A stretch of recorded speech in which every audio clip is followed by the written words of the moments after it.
Welcome, Scholastic viewers. This is Chess Scholar here, and in this video I'm going to be demonstrating to you how I defeated a 1900 rated player on chess.com.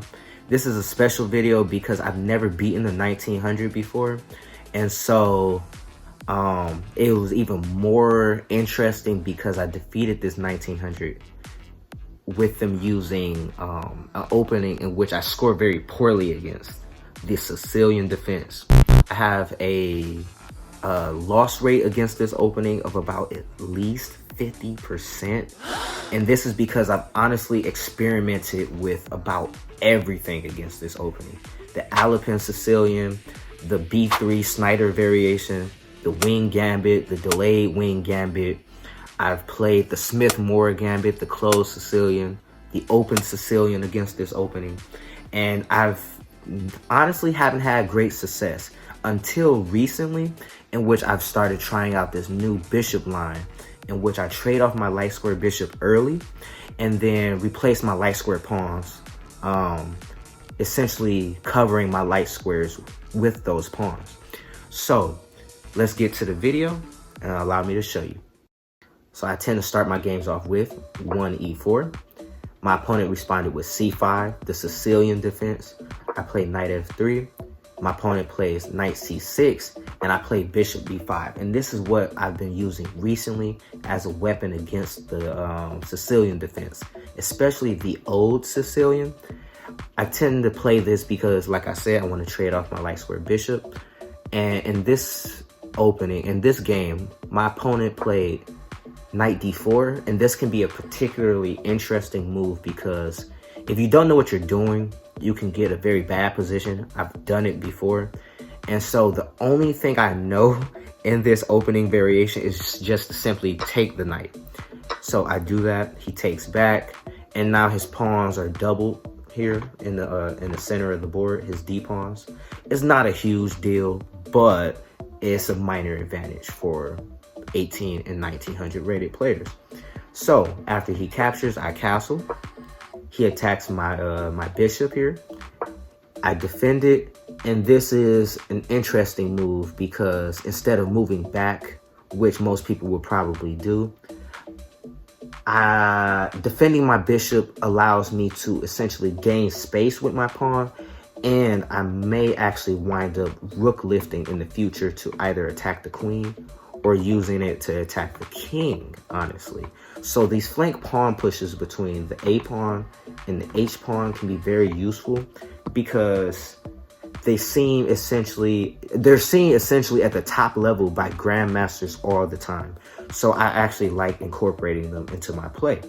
So when my opponent attacks my bishop, now I come back.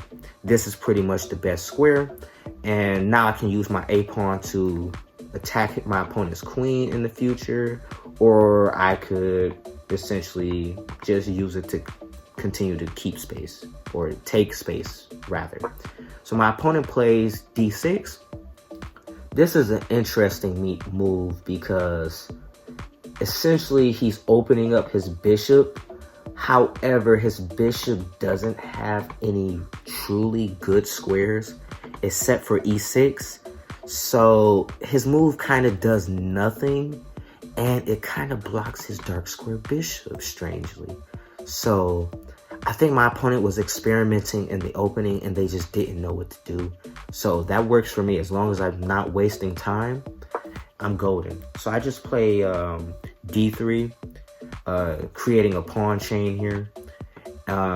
You could say that my bishop is stuck behind my pawns, but I can always trade it off. So my opponent plays the move e5, and again he starts a weird pawn chain, but it blocks in his dark square bishop and it doesn't really accomplish anything. So I play the move f4. He brings out his knight, and I recognize that I can play the move f5 here and block out his light square bishop. I didn't want to try this approach, but it is a way to play. So my opponent decides to my opponent brings out his knight, and so I hop my knight out to the edge of the board. My goal being I want to play my knight to this square. This defends my pawn, allows me to bring my bishop out in the future, It's an excellent square and it just attacks the queen. So that's my goal in the future. My opponent develops his bishop to, honestly, the only square it has available. Is pretty pitiful. I attack his queen. He moves back. And probably an inaccuracy on my part, because I open up my opponent's bishop more, I capture. Now, I didn't believe this was a terrible move, because when he takes back, okay, his bishop, its scope is still kind of terrible. This bishop doesn't know where it wants to go, and now my knight has a target. I push, and this is the 1800 kicking in, because now I have an outpost square for my knight. It's not an amazing square, but it's a small advantage, because now if my opponent plays b5, I can capture en passant, or I can simply just hop my knight in and it lives there forever. So my opponent, let's see here. My opponent develops his bishop out. I hop my knight in. My opponent brings his rook to the center of the board. I develop. He castles. And my idea here is potentially to trade off my knight and then trade off the bishop, because this is technically his good bishop in the position. So I play h3, beginning to initiate that plan. He attacks my bishop, but this is how you know we're 1900, because I simply slide the bishop back. Any lower rated player would have potentially just traded off. My opponent can play g5 here. I just slide out the way and he weakens his king's position for no reason. So my opponent hops his knight back, offering a trade. I take. I offer a second trade. I take again. And I hop my knight in to the center. Now d5 is an excellent square for my knight because it is an outpost. If you don't know what that is, then I'll teach it to you in a later video. So my opponent brings his knight out, or his queen rather, to a more active position to try and intimidate me. I'm 1800, he's 1900. We both know better. I bring my queen in, he brings his rook, and now he has some potential ideas in the position. However, I just slide out the way, so I kill all of his hopes and dreams. So my opponent plays f5. That's just a free pawn. My opponent brings his rook. I attack his queen. His queen hops back. I go back to my previous outpost square, and his rook is kind of misplaced. It has no idea what it wants to do. It's just a lost soul. So my opponent hops his knight in to attack my queen, potentially hoping that I either blunder or I move back and I become passive. However, he just blundered a pawn. Yes, even 1800 and 1900 rated players blunder pieces. So even you can become 1900 one day if you aren't already. So my opponent pushes his pawn in the center, potentially hoping to give me a check. I take, preventing all manner of foolishness from occurring. However, this kind of locks my queen into the position, and my queen doesn't exactly have an escape square. So he can potentially attack my queen with his rooks. Not this one, because I would take. That would be nice, but I doubt my opponent is going to sack a rook. So my opponent continues to sacrifice pawns. I can take this, but I found what I thought to be a better move. Simply just pushing. And the threat of this is to continue to push my pawns up the board. This opened up an escape square for my queen. And honestly, his pawn, even though it's an asset, I believe I have time to essentially attack the rook. Because he can't push, because, okay, you lose a rook. And honestly, I can blockade you. And from here, the game should just be an easy win. So from there, my opponent decided to get out of the way, and I continue to push. My opponent takes, and he can provide checks for himself to give himself time to, I guess, scare me and try and create counterplay. I'm not afraid. I fork both of his pieces, and even though he can give me a check, I can move back to the first rank.